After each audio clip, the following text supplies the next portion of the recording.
Good afternoon, folks. Cheryl Fergus-Ferrell here, reporting from the African Fashion Week London, from Women of Power UK and the ConveHERsation. Looking forward to going inside and having a chat with some of the amazing designers. I have had a sneak peek and the pieces are absolutely fabulous. There's also going to be 2 fashion shows, so we'll be giving you all the behind the scenes gossip and info. So stay with us. Let's head in.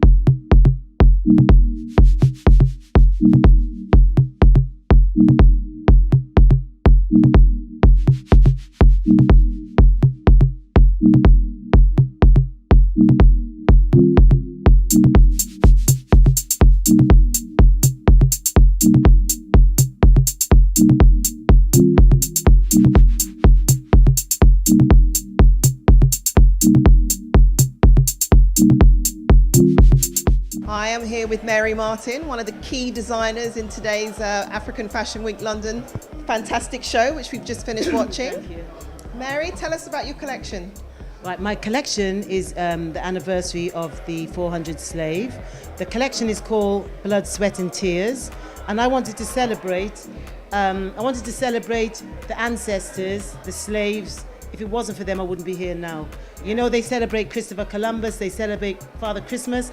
I'm celebrating 400 years slave, and that's it. My collection, Blood, Sweat and Tears. It was lovely. Thank you. And what you were describing to me earlier as well was that you had within the print, Yeah. the faces. Yeah. Of The print, I just graduated like 3 weeks ago. So the prints which I did on the clothes were the slaves in the trees. That's what it was called. So you see all the slaves' eyes looking through the trees like they were looking for time to run. To get away. That's what it was, yeah. And the colours, everything was fantastic. The vibrant colours, the orange, the black. The orange was bright and the orange was like for hope, and the black was for the darkness where they were stuck. I wanted to do a man's collection because I haven't done a man's collection before. It's always women couture. You can find me online on the Mary Martin London, Google search me, and I always do the couture big dresses. But I was really happy that I did the men's collection. I just wanted to give the men like some hope that there should be soon some time in life, some bright colours and vibrant colours, because of the way 2019 everything's changing.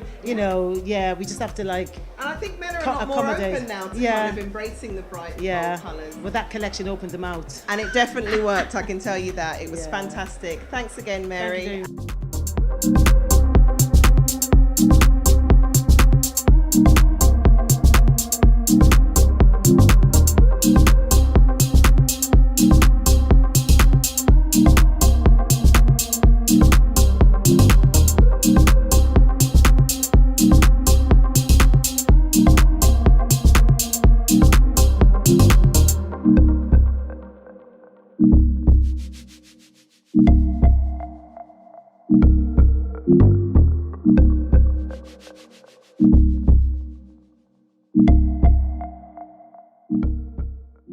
Can you tell us a little bit about your collections today? Yes, thank you very much. My collections are all inspired by love, by light, by hope. The brand name Aurelian is named after my firstborn son. And thank you very much. It means golden, and it comes from the form of Marcus Aurelius. So that's where the name comes from. It's a Roman name. We only use precious stones. The emeralds are sourced from Zambia. The rubies come from Mozambique. The diamonds come from South Africa, and the sapphire comes from Nigeria. I am very careful to ensure that all the partners that I work with, whether it's packaging partners, partners to supply my gold, my diamonds, my gemstones, they all adhere to those ethical practices.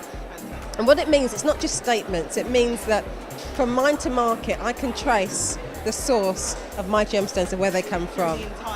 Through the entire process, because I only work with those miners, with those gem producers that can do that produce from their own mines. So I can tell you that these came from this particular mine in Zambia, or from these rubies came from Mozambique in this particular mine. And it's important for me. We do have a website, it's Aurelian, AURELIEAN.com. The website will be on live at the end of the month, but we're also on Instagram, so Aurelian Finds, so people can follow the journey and see how far we've come. And at the end of the month, we'll be having a big launch, so we'll let people know on Instagram. So I invite people to follow us on Instagram just to see the journey and also to support Keep up to date, absolutely. Keep up to date as well, yes. Thank you very much, Elizabeth. All the best with your business. Thank you Cheers. very much. here with Shola from Asante and Wade. Shola, please tell us all about your fabulous pieces here. Well, Asante and Wade was born out of my incredible frustration at not being able to find shoes that fit. I'm a size 42. I've got really wide feet, as in off the charts wide. I have bunions.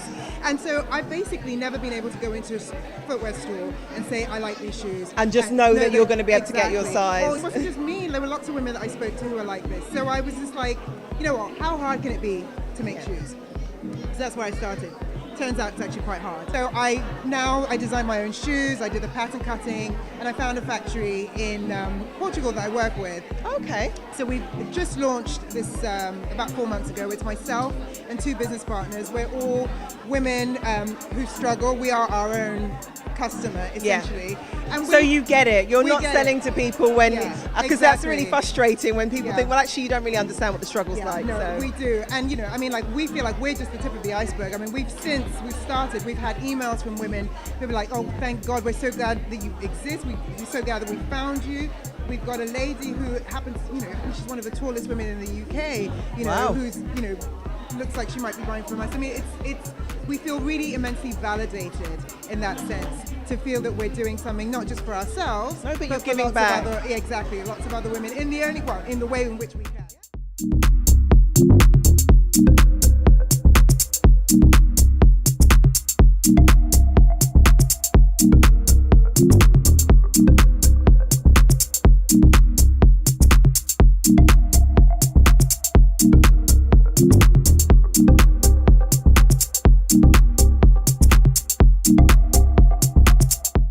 I'm here with Will, just fresh off the catwalk. Will, can you tell us a bit about your fantastic designs?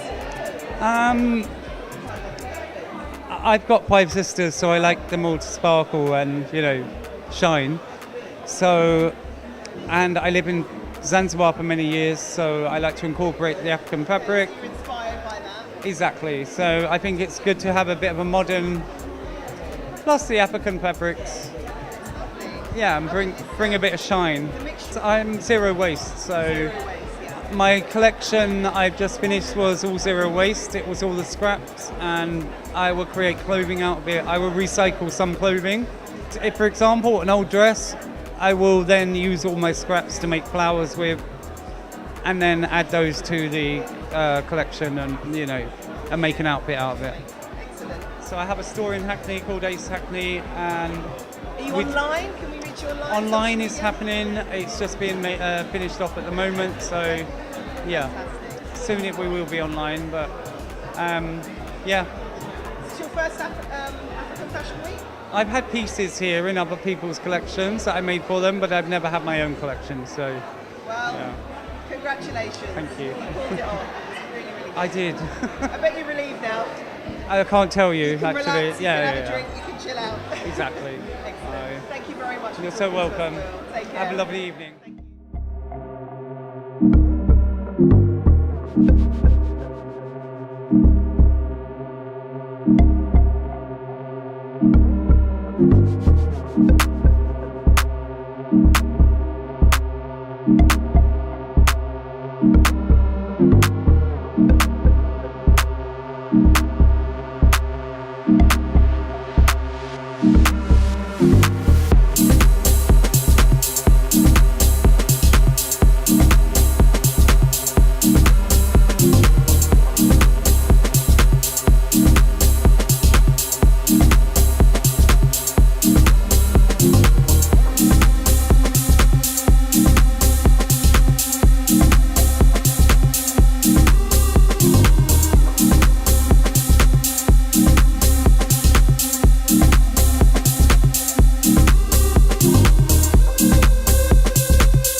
been a fantastic and full-on day here at Africa Fashion Week London. We've had a fantastic opportunity to see some amazing designs, speak to some great designers, try on some shoes in my case, and just soak in the atmosphere here. It's been absolutely fabulous.